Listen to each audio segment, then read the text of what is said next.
What it is, what it be, what it do, guys. Today we're gonna be reacting to a video.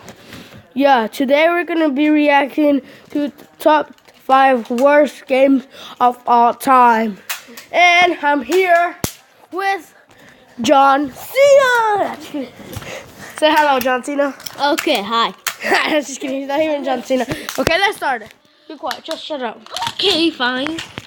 When we sit down to play a video game, we expect to be transported and engulfed into another world filled with action, wonder, and overall fun. But some companies make games that are so bad that they are borderline unplayable. Releasing games like this is a total disrespect One day to I all played of a our game that hard-earned was so cash and a terrible. slap in the face to gamers across the globe.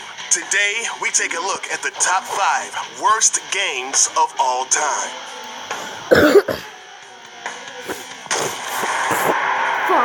Top 5. Number 5. Ride to Hell Retribution 1% is an action-adventure game filled with bikers, brawls, and boobies. Meet Ew. Jake Conway, a Vietnam vet that comes home to rejoin his biker gang lifestyle. His brother gets killed right in front of him, and so begins the epic journey for vengeance. Sounds badass, right? Well, not so much. Let's just list a few of the problems, shall we? It's riddled with thousands of QuickTime events, poor driving mechanics reminiscent to snowboarding on a ski slope rather than a motorcycle, idiotic fighting sequences, fully clothed sex scenes. They're so misogynistic that they happen 7 seconds after saving a woman from sexual assault. The combination of motorbike and fence apparently equals an explosion. Some of the worst voice acting in any game ever.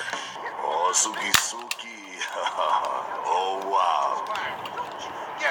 The soundtrack is so mind-numbingly repetitive. Cutscenes are just that. Scenes that are cut so abruptly that you don't even know what's going on. On top of all the insanely bad gameplay and story, this game is the ultimate glitch fest.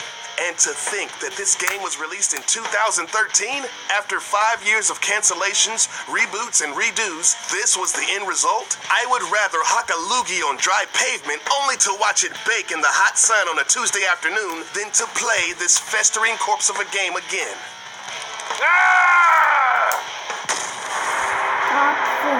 Number 4. Steel Battalion Heavy Armor is the not-so-exciting follow-up to its predecessors, Steel Battalion and Steel Battalion Line of Contact. The first game features a controller that had lots of buttons to help you maneuver your mech, but it cost $200.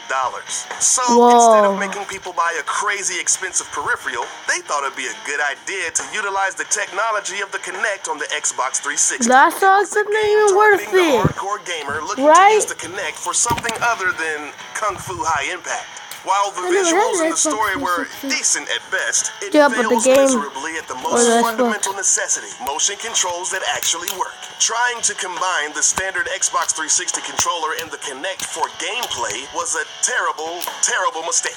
Heavy Armor has been widely panned by critics and gamers alike and is considered unplayable due to the inability for the Kinect to accurately read the player's movements. If you've ever played this game, you found yourself screaming, "No, not that button. What are you doing? I'm not even moving my hands anymore." Flipping switches and pulling open vents required you to slow down and act as if you're miming it out to a child. And there's no guarantee that that would work either. Playing this game is like writing on a chalkboard wearing slippery oven mitts. Sure, you'll make some marks here and there, but trying to write your name is just frustrating and unbelievably difficult. What breaks my heart the most is that it's made by the beloved company Capcom. Yes, the same folks responsible for Street Fighter, Mega Man, Lost Planet, and Resident Evil. For shame.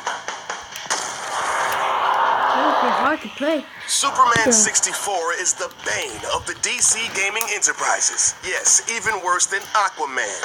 The very first stage is a barrage of rings that you have to fly through, but it's extremely difficult because the controls are horrendous. Once you manage to get through the rings, the on-screen instructions flash for a split second. You have to be a speed reader in order to comprehend what was just displayed. After you piece together what to do with those 2 cars from context clues, guess what? Another ring maze. There are a total of 5 ring mazes in the first stage alone. Second stage, glitch-tastic. You will fall through the floor or go through a wall. And after that, oh yeah, more rings. You are inundated with ring flying for the entire game. It's basically a series That of sucks. unimaginative mini I'll games never and buy that flying game. through rings. This tedious, boring, bland game is joyless and barren of any entertainment value. And I'll be honest with you, I never made it past the 4th stage. Most people after the 1st stage put this one away, and some people put it out of its misery, and rightfully so. That's good. Yeah, that's good. The Cheetahman franchise was an epic fail in an attempt to capitalize on the fame of the Teenage Mutant Ninja Turtles. The first game premiered on the Action 52 multi-cart. It featured 51 other games that were truly horrible and unplayable. With such atrocious games, even for its time, how could they dare retail this garbage for $200? Are you freaking kidding me?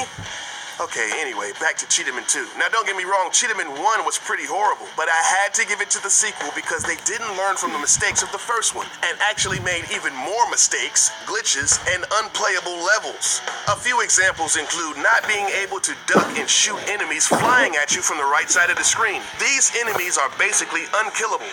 Immortal. All you can do is jump over them. And some of these enemies come 2 at a time, so you have no choice but to take damage. The game used picture stills from the first game because they were too lazy to create something different. It has 3 level 3s. 3 of them. The first level boss is just some dude running to the right the entire time. On another level, after you manage to defeat the monkey mutant boss, the game can't go any further. It's just you jumping around doing nothing until you hit the reset button.